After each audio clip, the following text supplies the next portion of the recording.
What we have done in the minority caucus is to allow party leadership to reside in various members of political parties. In PDP, Honorable Mutiu Nicholas is the leader of PDP in the House of Reps. But I am the minority leader, so of course we work in tandem. On the issue of Supreme Court judgment, it is clear. I will advise that people should endeavor to read before they come to public space to attempt to deceive the public. It doesn't pay us. It's embarrassing as a political party that a judgment of court will be given, and then you hear people misinterpreting the judgment and giving various interpretations, even within very high level of the party. Look, let me tell you that judgment must not be in my favor. But once there is a judgment, there is a judgment. And if it is Supreme Court, I don't have any option than to align with it and look for a way to ensure that we make progress. The judgment is clear. The appeal was upheld. Judgment of the lower court was set aside. Judgment of the Court of Appeal was set aside. And the court ruled that, look, the person who brought the suit, actually not our brother Obi Okoye, the person who brought the suit, that the person was a busybody. And Obi Okoye himself, an interloper. And that Sam Anyanwu was never removed from office. And so he remains the national secretary of the party. It's simple that issues of leadership are internal matters of the party, and so that the court of first instance ought not to have even exercised jurisdiction over the matter. So all the misinterpretations, I don't know what they intend to achieve. That is causing more problem within our party. We have a legal advisor. I think that if anybody is in doubt, please approach the national legal advisor of the party, who is in a position to tell you clearly what the position of the Supreme Court is. Not for the National Organizing Secretary to cause the kind of confusion that he's causing. We are not happy about that. But because we are party men, we don't want to join issues. We don't want to continue to wash our dirty linens outside. We will caution ourselves to please bridle our tongue. Let us be slow in going to the public to discuss party issues. From the Supreme Court judgment, Sam Anyanwu is the national secretary of the party.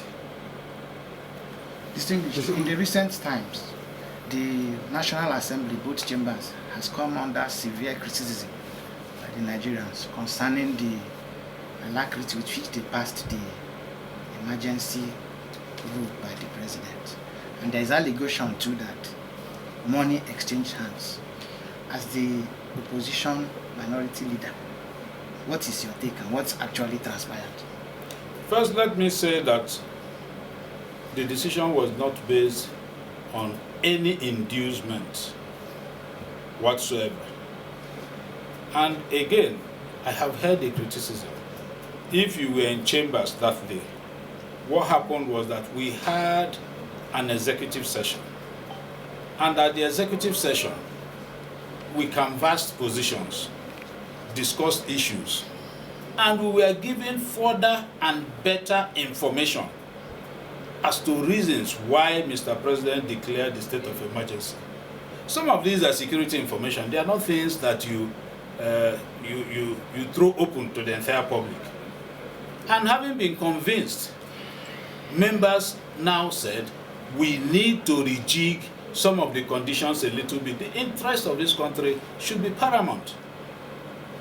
And that we agreed. If you look at it, what we said was that first, Mr. President can call it off when the situation in Rivers State becomes calm, whether within the 6 months or even before the 6 months.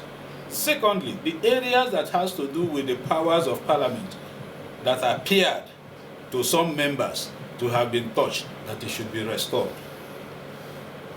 And then the third amendment. So when we agreed on all this, we came to the open as usual, like I have told you before, and then the vote was taken. For the Constitution provides for 2/3, yes, But also remember that there is assumption of correctness in every action of Parliament, unless it is disputed by any member. So every action, every process, every procedure in Parliament constitutionally is assumed to be correct, save when a member disputes it. Having done that, when we took the vote, if one nay had come up, that member can ask for division of the House. And then you can do head count, or you divide the House how you so wish to, and then do the count.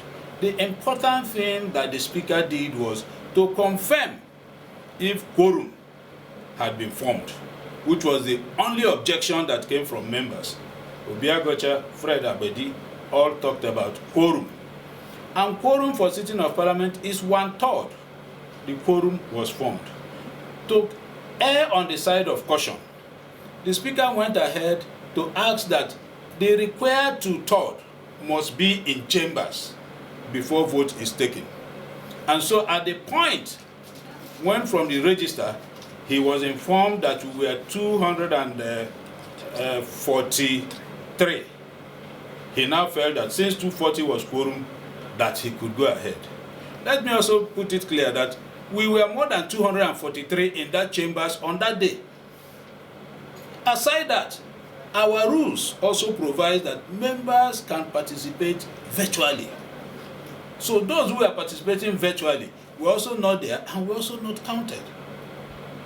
But the long and short of it is, I will ask one question. For all the previous parliaments that have passed issues on state of emergency, show me one where head count was done. One. Aside that, even members, former members who are being critical, let them tell us. One member who came up on the floor to say, look, I'm not satisfied with this vote. The House should be divided. And that was not done. You know, people should understand there are procedures, there are processes. Yes, nobody is doubting that 2/3 is a requirement. But what procedure? The Constitution did not say that you do head count to achieve 2/3. And we have our House rules. And we also have constitutional provision. We were prepared for head count, but you will do it if it is necessary. If you have achieved over 240, and everybody said yes, nobody said nay, the Speaker had to put the question 3 times to be sure. Of course, the reason why he was repeating the question was to be sure if there is any nay, so that we can do a head count. But there was no nay.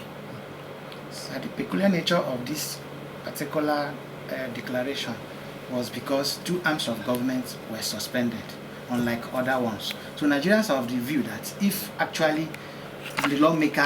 I said, let us be a little bit more selfless and a little bit less selfish. Once we do that, I'm sure that some of the problems you see in our party today, you will see no more. Well, let me assure everybody, wait until the congresses, the national convention of all the parties come and go. Then you can pass a proper judgment. But PDP has always been like that. We have had in-house fighting. We'll come out stronger. This one will not be different. Thank you, sir. Yeah, thank you, Rajana.